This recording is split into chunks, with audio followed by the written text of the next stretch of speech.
Hey guys, welcome back to my channel. आज का plan है जूडियो में शॉपिंग करने का। बस घर से निकली ही थी कि मौसम ने सरप्राइज दे दिया। बारिश शुरू हो गई पर शॉपिंग का प्लान कैंसिल करने का तो सवाल ही नहीं था। फाइनली हम पहुंच गए जूडियो। जूडियो में पहुंचते ही मैंने कपड़ों की कई सारी वैरायटी देखी जो मेरे पास नहीं थी, लेकिन मेरे पास टाइम बहुत कम था, इसलिए मैंने टाइम बर्बाद किए बिना ही अपने लिए कपड़े सिलेक्ट किए और ट्रायल रूम में ट्रायल करने चली गई। सबसे पहले मैंने ब्लैक एंड व्हाइट के कॉम्बिनेशन का एक टॉप पहना जो मुझे बहुत अच्छा लगा क्योंकि इसकी फिनिशिंग बहुत अच्छी थी।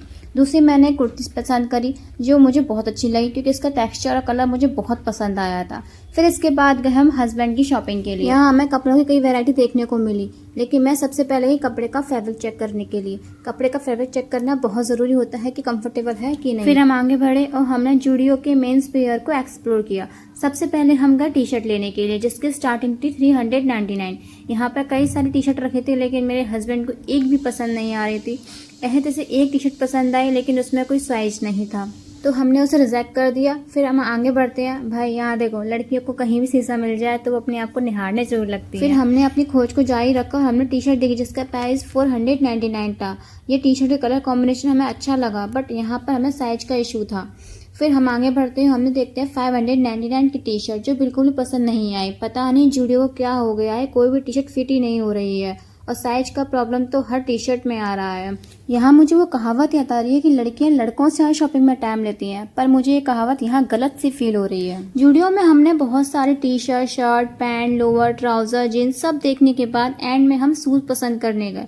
शूज में भी हमें बहुत सारी वैरायटी देखने को मिली। मुझे तो शूज काफी पसंद आ रहे थे क्योंकि इनका प्राइस 299 था जो काफी अफोर्डेबल था। बट पतिदेव को तो शूज पसंद ही नहीं आ रहे थे, तो मायूस होकर हमें यहाँ से भी खाली हाथ लौटकर आना पड़ा। बट पतिदेव की तो नहीं, बट मेरी शॉपिंग जरूर हो गई है। जाते आते मैंने देखा कि बारिश रुक गई है, मौसम भी काफी अच्छा हो गया है, तो अब समय है घर जाने का। फाइनली हम बिलिंग काउंटर पर पहुंचे जहां भीड़ हमें ना के बराबर मिली। ज्यादातर वीडियो में भीड़ बहुत होती है, बट यहाँ भीड़ मुझे ना के बराबर मिली।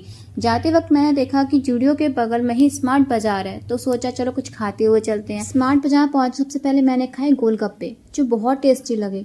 मुंबई की पानी पूरी मुझे ज़्यादातर अच्छी ही लगती है, लेकिन ये गोलगप्पे मुझे वाकई में बहुत टेस्टी लगे। फिर हमने खाए भुट्टे। भुट्टे खाने के लिए हमें बिलिंग काउंटर बिल बनवाना पड़ा, तब जाकर भुट्टा हमें खाने को मिला। स्मार्ट बाजार में पहली बार मैंने ऐसा देखा है। क्या आपने भी कभी स्मार्ट बाजार में भुट्टे इस तरह से खाए हैं? कमेंट में जरूर बताइएगा। यहाँ देखो, मैंने गोलगप्पे के पानी से अपनी टी शर्ट गंदी कर ली। खैर, दिल तो बच्चा है ये। एंड में पानी तेज पड़ रहा था तो थोड़ा वेट करना पड़ा, तभी मेरी नज़र पड़ी सामने वाली बिल्डिंग पर जिसको देखने के लिए मुझे सिर ऊपर उठाना पड़ा। फाइनली बारिश कम हो गई और मैं चल दी बारिश के मजे लेते हुए घर। मिलती हूँ अगले ब्लॉग में, तब तक के लिए बाय बाय।